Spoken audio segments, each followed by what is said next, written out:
अस्सलाम वालेकुम दोस्तों, welcome to my channel NTV Urdu. इस चैनल में हम आपके लिए बहुत ही इंटरटेनमेंट से भरपूर वीडियोस लेकर आते हैं। अगर आपको हमारे वीडियोस पसंद आए तो वीडियोस को लाइक कीजिए और अपने दोस्तों के साथ शेयर कीजिए। चलिए शुरू करते हैं वीडियो।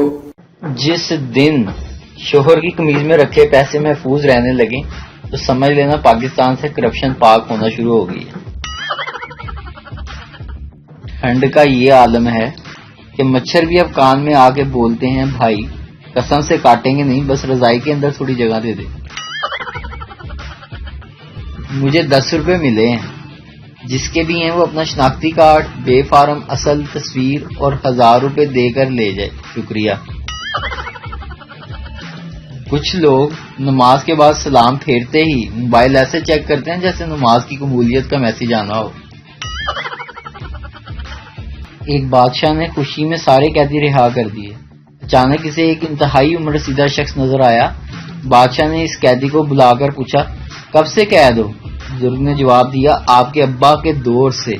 ये सुनकर बादशाह की आंखों में आंसू आ गए और इसने हुक्म दिया, इसे दोबारा कैद कर दो, अब्बा जी की निशानी है। चाहे अलमारी में खुद के अच्छे से अच्छे कितने ही स्वेटर क्यों ना हो, फिर भी भाई की जैकेट पहनने का अपना ही अलग ही मजा है। सवाल, बीवी किसे कहते हैं? जवाब, एक कैदी 10 साल बाद जेल से भाग गया और जैसे तैसे छुपता छुपाता अपने घर पहुंचा। घंटी बजाने पर बीवी ने दरवाजा खोला और देखते ही गुस्से से बोली, टीवी पर तो बता रहे हैं कि तुम 8 बजे के भागे हुए हो, इतनी देर कहाँ थे?